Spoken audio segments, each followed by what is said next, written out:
There are many animation films that existed in the past that helped develop the growth of Disney as a successful company. Some were amazing, some were decent, and others were just okay.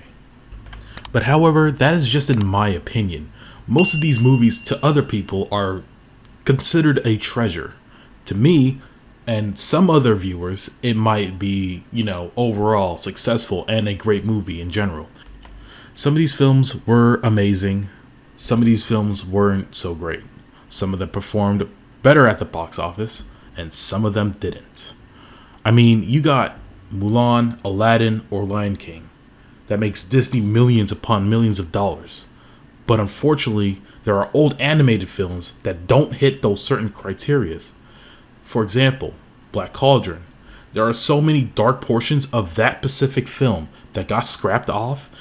Important details from the original setup and development of that film that Lloyd Alexander himself was kind of disappointed about it, but happy to see that his own story ended up on the film on a Disney product. Disney has been known for being family friendly, so obviously these scenes had to be cut off. And unfortunately, we haven't seen Black Cauldron to its full potential. Also, that the fact that the film, on top of that, costed Disney millions and millions of dollars from animation and development alone. But when it comes to underrated films in Disney, one title comes to mind. One that actually teaches you how to become more of a role model, or when it comes to being a new sibling, how to become a loving family member. One film that became part of my childhood, diving into brotherhood. I am talking about, of course, Brother Bear. A film that did triple of what it's worth at the box office, and I'm going to tell you why. A film that made more than what the budget was for its first initial release. Now, before I start with the video, we're going to have to go through 3 points. The ABC chronological order. For example, A. Production and development. The ideas that gave these creators the ability to create this film. B. The casting. That had Joaquin Phoenix, who is an Oscar-nominated actor who was best known for his role in Gladiator and more recently the star role of the main character in the film Joker. And C. The design and animation, which was unbelievably unique, and that's because they had someone who was really good at making crazy visuals in Disney films, and that is Tab Murphy, who was second in charge of the film and made some crazy animated films such as The Hunchback of Notre Dame, another personal favorite of mine, Tarzan, and Atlantis. He worked with Aaron Blaise as well, and we'll get into that soon enough. Again, this is a very well-made film that was dramatic and adventurous, heartwarming to say the least. So without any further ado, sit back and relax and enjoy this review about Brother Bear. Now, before we begin, there is a video that explains in depth on what made this film so authentic and brilliant, so I highly suggest watching that long and extensive video before watching this one, because I am going to leave out a lot for the sake of the time of editing this video alone, and to keep you guys watching by giving my critical point of view of the film. And again, I'm giving you guys, the viewer, a reason to watch the film. And if it does not persuade you guys in any way, that's fine. I just really loved this movie, so I wanted to share the reasons why it was such a great film. So much work went into it, and a lot of money was earned back after the final release.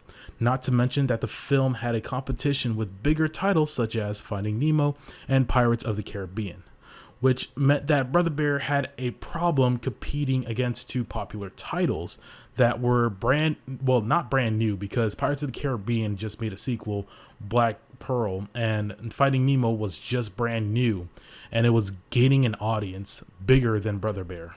But Brother Bear was able to hold off on its own by having memorable sing-along songs that are traditional in Disney films. I mean, of course, the film Finding Nemo was dramatic and comedic and heartwarming as well, and family-friendly for all to see, but it didn't have any memorable songs just like Brother Bear. They just had one song called Just Keep Swimming, where Dory was, trying to help out the father of Nemo to basically keep up his spirits. So, yeah, Just Keep Swimming was just a memorable song from the film. But you can't really say that Brother Bear did better than Finding Nemo. So, yeah, the box office would say otherwise in that debatable argument. So, unfortunately, Brother Bear wouldn't stand alone on, being more successful than Finding Nemo. So, since we are talking about musicals in Brother Bear, I might as well begin with the music production. And as you already know, Phil Collins, who was a band member of Genesis, who moved on to become a solo artist, made some memorable songs that you've already known. So I'm not going to get into his musical career in general, but however, he did work on another Disney film before Brother Bear, and it was Tarzan. And it had some of the most memorable songs that made the film appear so amazing, it would have you in tears. Not saying it got me feeling like that, but he was so passionate about the film project that the source of inspiration he had behind it was him becoming a father for the first time. He had a newborn daughter as well. So if you knew the story of Tarzan and how he made those somber, like energetic songs, it was all because of his experience of being a parent. Thus, his continuation of working alongside with Aaron Blaze's work on Brother Bear. The songs he has written for the film were I'm on My Way, There's No Way Out, and Look Through My Eyes. Now, there is one musical moment I wanted to add in that was highly memorable for anyone who actually enjoyed the film and the aesthetics in it, and the song was Transformation.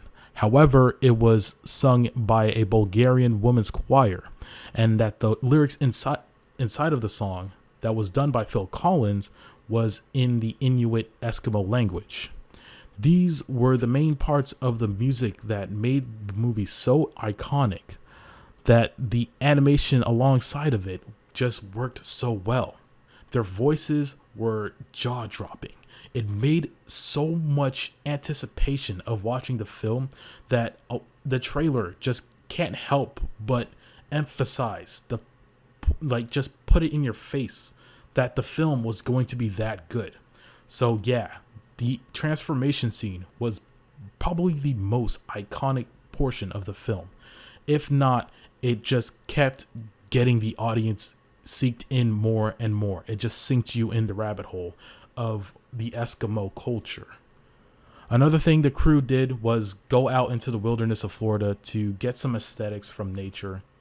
They really wanted to understand how animals feel and how their emotions work so that they could apply it to the film so that way human and animals can connect in some way. And it was a culture that most native tribes did back in the day. So it was really interesting to understand. And if anything, it was probably the best job that they could ever done when applying that type of culture into a film. So yeah, if you love smooth drawn animation, Aaron Blaze is your guy. And if you enjoy Disney films with that type of animal-like behavior, Aaron Blaze just captured it 100%.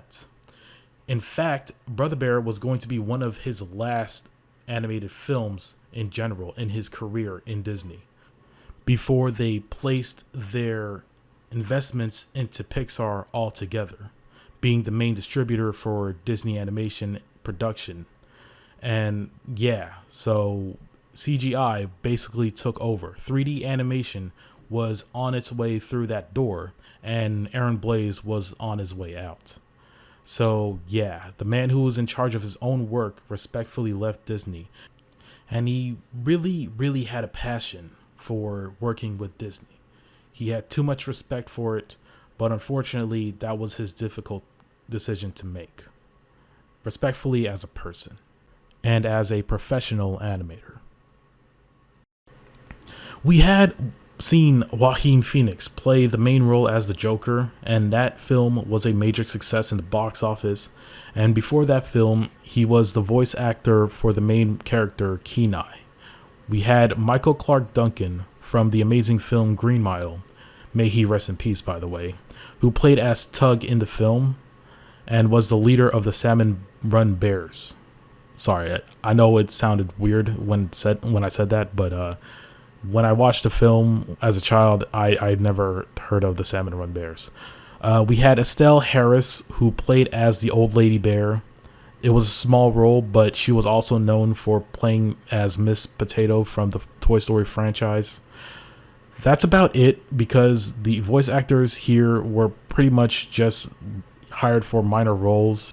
If anything, there were just 4 or 5 main characters, one being Denahi, the older brother of Kenai, Koda, the bear cub, Rut and Took, the Canadian moose actors. So why did I say Canadian? No, it was Canadian moose voice actors. Oh my God. They were Canadian voice actors voicing Canadian moose. Sorry about the confusion, but that's what their role was. They added in a stereotype Canadian accent throughout the whole entire film, and it was laughable to say the least. But all in all, they were the main characters of the film, and you would hear them most often than other characters, because this film is just about a spiritual journey that Kenai had with Koda and the 2 mooses. And it was just about finding oneself, if that makes sense. It's like that type of native tribe experience that you'll find in this film. Now, for the animation style, of course, Aaron Blaise was just praised for this type of work. That kind of rhymed. Again, CG elements were brand new into the film, and there was just so much aesthetics found in the animals just moving around, showing the motion pictures, showing how amazing the film was in general. I wouldn't have much about the animation style. It's just that Aaron Blaise was just working behind it, and of course Tarzan was being the best influential musical type genre in there. So like, if you had Aaron Blaise's work in there, you would have somebody singing or some type of sing-along song going along with it. So it was a great experience to have once you've seen one of Aaron Blaise's work. Lion King being the best one so far, Tarzan being in second in place, but that's how I'm basically ranking these movies. And then third place we have Brother Bear. Brother Bear was one of his last works, but of course it came out phenomenal, and it was one of his best works. In regards into animation, Aaron Blaise is just that guy. He was the director behind it all, and he really appreciated his work. And he just really loved working for Disney as a company. It made him happy. But unfortunately, things began to deteriorate from his personal life and his professional career as a whole. This was one of his last quotes when leaving Disney as a whole, and pretty much just retiring from his career. He said, "It was the most difficult and scary decision I've ever made in my life, because I didn't know anything other than Disney. My whole identity was my family and Disney was falling apart, and my family was falling apart. So I was losing my identity." So yeah, Aaron Blaise basically just retired because of the people that were just leaving him from working in Disney, pretty much finding their way out. And Aaron Blaise was just trying to stick with Disney as a loyal employee. Unfortunately, this had to come to an end. All the hard work that he has done was to be memorized and forevermore I don't know what the word would be best to express how untouchable his titles were when working with Disney. So let me tell you about the story. First, we were introduced to the 3 brothers, Sitka, Kenai, and Denahi. Denahi being the middle brother, Kenai being the youngest, and Sitka being the oldest. The 3 brothers were about to gain their sacred totem from their tribe to best represent their characteristics and basically what their quest and journey was to find in their ego and their personality as a whole. Sitka gained Eagle of Guidance, and I believe that Nahi gained the Wolf of Wisdom. But however, Kenai got the Bear of Love, which of course he thinks it was a little bit embarrassing, but of course this would foreshadow on the plot of the film. So Sitka, Denahi, and Kenai just got done fish hunting for the tribe. And unfortunately, Kenai was a little bit too impatient when it came to knotting up the nest of the basket, the weave basket of fish that was supposed to be tied up to a tree so the bears wouldn't get to it. Unfortunately, Kenai went a little bit off. So already pretty much just a little bit mad about his sacred totem given to him, Kenai went after the bear that took the fish away. So Denahi and Sitka ended up following him in order to basically protect him from harm's way. Kenai ended up being chased by the bear up to a cliff that looked like kind of like a glacier, and they ended up fighting the bear, and they were trying to basically save Kenai, but unfortunately they couldn't get away from danger, so Sitka ended up sacrificing himself, destroying the cliff. There was a funeral for Sitka's death, and Kenai and Denahi were both there. There was a huge funeral about it. So Kenai, enraged with revenge, he wanted to get revenge on the bear that basically killed his brother, but that really didn't happen. It was just them being chased by the bear that ended up, having Sitka making the choice of, sacrificing himself to save the two brothers. So Kenai went off to go fight the bear. Denahi went after him. When Kenai ended up killing the bear, there was a spiritual transformation that happened, and Sitka, this is the best scene of the movie. There is the whole choir, there was the whole music. The best moment in Disney history was probably the best Disney moment scene ever would be from this scene alone, which was the transformation scene. It was when Sitka came as the eagle and transformed Kenai into a bear. So after the transformation, Denahi showed up at the mountains. He sees a bear, but he doesn't see his brother. So he thought the bear killed Kenai. So he attacked Kenai, who's now the bear, falls down from the mountains, and he gets knocked unconscious. He wakes up to Tanana, the shaman, and he tries to talk to her, but she doesn't understand him. So she tries to explain that Sitka turned Kenai into a bear, and in order for him to turn back into a human, he's going to have to go on a journey and find the mountain where the lights touch the earth.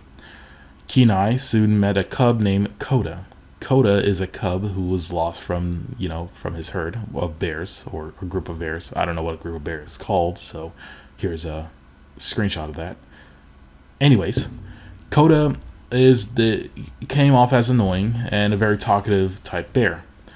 Unfortunately, he's also running away from Denahi, who is trying to get vengeance from the bear that killed his brother. So Kenai and Koda had to team up in order to, basically find the mountain where the lights touch the earth, and to protect Koda from Denahi, who ended up chasing him throughout the entire movie. Kenai also met Ruttentook before meeting Koda, but I don't think that's really important. But they did had a great introduction to the movie. They left a great first impression.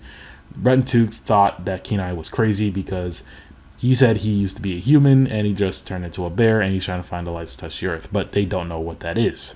So into the Salmon Run Bears scene where Phil Collins had this. No, that's not Phil Collins' song, but he helped direct the song as well. It was a song about family time. Welcome to our family time. Whatever the song was called. It was catchy as hell. But if you saw the movie, you would know exactly what I'm talking about.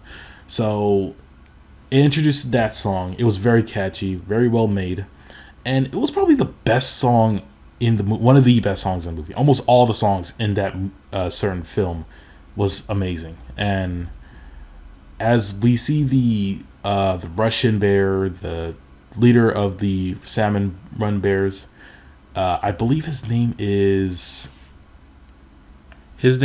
Tug, and he wanted to introduce Kenai into their new family, where all the bears are family. They all work together as a community, and it changed Kenai's perspective on bears in general. So Tug ended up having all the bears sit around, the old lady bear sharing their story, the two couple bears being love bugs talking about their story, and of course I don't think it was Kenai who shared the story.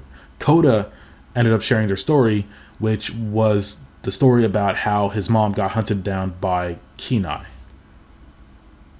Koda talked about how him and his mom both split up because of the three hunters or monsters that chased her on top of the mountain, and of course Sitka dying in the result of it. And then afterwards, Koda not knowing where his mom is, Kenai ended up killing that bear that, was chasing the three brothers. So Kenai basically killed Koda's mom. Koda doesn't know that his mom is dead because of Kenai. So Kenai ran away, ended up telling Koda at the end of it all. And Koda had this emotional story. No, not emotional story, but when Kenai had to basically tell him the truth about his mother, Koda and Kenai had this dramatic moment where the music would just draw in. Phil Collins would just sing No Way Out, and it really drew in the emotions. Again, it was very emotional. It was probably one of Aaron Blaze's best work ever, that just applies emotion through an animal, and that would be a bear. And of course Kenai in general. I mean, you just saw the emotion. It just draws in. So Koda got chased by Denahi somehow, or Kenai got chased by Denahi, and he was trying to protect Koda from being attacked from Denahi, or that I forgot who ended up protecting who, but that's when the lights start touching the earth again, and Sitka came in to basically save the day. He transformed Kenai back, but Kenai saw that now that what he did in the past was so consequential that he needed to basically help Koda. He needed somebody to look after him. So Kenai took the best role out of them all when it comes to sacred totems in his tribe. He basically became the guardian, the guidance, and he basically took the role of guidance and the bear of love. So he took two spiritual guidances, the essentials of those guidances, and he applied it through taking over for being Koda's guardian. So that was basically it for the film. Denahi agreed that Kenai looked better as a bear, and that they were brothers at the end of the day, and they formed a huge spiritual bond. And that would be the end of the movie. They had a big ritual thing going on. They all connected as one, and it was ultimately beautiful. It was one of the best films Disney has ever made. And if my bad storytelling did not convince you yet, again, just go ahead and just watch the movie. Somehow it's free on the internet, so I know you guys could get the most out of the film than me just badly telling you about the story. But again, I gotta say, this film was one of a kind, and it was just the best. And I hope you guys enjoy what I had to say about the movie in this video in general. So the film did overall well. It was pretty much successful. It ended up getting $250 million in the box office, with the budget of 46 million. So it made twice the amount that it was supposed to make, probably triple the amount of what it's supposed to make. And yeah, you could just say that a lot of people got paid for doing this, and that's appreciative enough. It did bring some money into Disney as a whole, as a company, but unfortunately, there were bigger titles in the way of that. So that's what made the film unsuccessful, because Finding Nemo was basically the $1 billion movie that made money. It made a lot of money. It almost made nearly $1 billion, compared to Brother Bear, that released somewhere around that timeline, but 2003 wasn't that crazy when it came to theater releases. But Brother Bear was just not. It was just overshined by Finding Nemo. There was the Lizzie McGuire movie, but that was probably in television. Unfortunately, that movie did so well. It just had a 17 million in budget, and it was just live action, and it was just $55 million in the box office. The Jungle Book the Jungle Book 2 was released during that time, but didn't do as well as Brother Bear. I'm guessing that Brother Bear was just that movie. It was just that successful. Unfortunately, Finding Nemo was brand new. It came out of the theaters, and it was more successful, and it outshined the rest. Also, you could point in and say that the critics that made their, I guess you could say, critical point of view of the movie, who did a huge damage overall in this movie. And some critics were generous enough to say that, yes, this movie was great. It had a very good lesson to take out of it, versus Finding Nemo being just kid friendly and just a big target demographic for smaller kids who love aquatic life forms. I mean, again, both movies had something to deal with nature, but unfortunately, they didn't do Brother Bear justice. They gave the critics the face of the movie. Like they were in front of you first before you even saw the movie. They brought this movie down, and it just didn't work at all. So the movie had to suffer because of that. If the critics were a little bit more honest with what they were trying to say about the movie after watching it as a whole and gaining the lesson, then maybe they would have changed their opinions. Because it could be argued that Tarzan, that was worked by Aaron Blades as well, and Phil Collins, who put his heart, passion, and progress into this film, into this Disney product, you would see that it's just unjustified. It actually disgusts me how they just treated Brother Bear like it was just nothing. It was like this DVD movie that you could just pick up from a store and just show it to your kids. There was a sequel for Brother Bear, but I could argue that it was nothing like the first initial release of Brother Bear. It had nothing to do with the first release of it. I didn't see Denahi. He was just in the intro of that movie. If anything, Brother Bear 2 wasn't that influential compared to the first Brother Bear. Not a lot of work was put in there. And the fact that it wasn't even released in the movies, no shit. I mean, think about it this way. The movie is just not that anticipating. There were rumors about another Brother Bear movie sequel coming out, but I'm like, dude, it's not even worth making. There was a lesson to take away from Brother Bear, the first initial movie. And it was that when you make a certain decision, there are consequences, life-changing decisions. When you bother with nature in general, that animals have feelings as well. That's what you could take away from this movie. This movie taught you about how nature works and how animals have emotional and mostly feelings, just like you and me as humans. That is a beautiful lesson to take away from Disney. And that represented Disney as a whole, from its music, from its theatrical point of view, from Brother Bear. And at the end of the day, the lesson that they were trying to convey, that's what Disney is all about. Finding Nemo was for comedic purposes, yes. It was family friendly, yes. And also it was enjoyable to watch, yes. But it was for a kid-like, family-like genre demographic. It was iconic for the most part, but unfortunately, I just want to bash the creators, the the critic creators, I'm sorry, not the people who were in charge of Brother Bear, but the critics in general who were in charge of the film for making it look so bad. Like, it wasn't that much of an Aaron Blaise catastrophe when it came to him making Atlantis.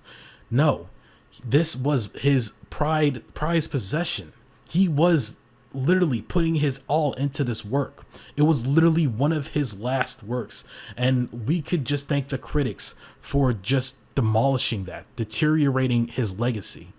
Brother Bear at least brought money to the box office. The money speaks for the movie at least. So thank God that people had a mind, had the chance to at least give this movie a chance, basically, just to shine. And it did. So after the release, the movie did well, and it did Disney some justice. After all that creative thinking, all of the budget pushing, thank God that Aaron Blaise got what he wanted from this movie, and that was for it to be successful and for it to be memorizable. And that's not even a word, but to be memorable. So yes, this video has gone on long enough, but that's what I wanted to tell you guys. Basically, this film was one of the greatest of its kind, and it was really unique.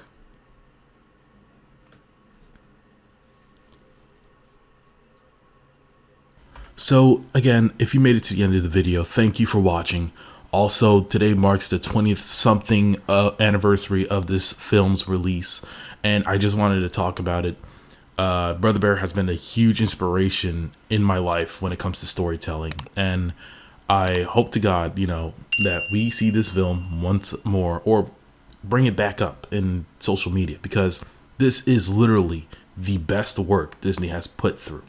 And I really hate the fact that we can't even, enlighten that mood again, like find it again. I mean, I know there was an animator out there who made a video about the movie, and it's a really great movie. Again, thank him for, at least shedding some light into this. But yes, it is the anniversary of Brother Bear's release into film, and I really enjoyed it. I really did. And thank you for watching.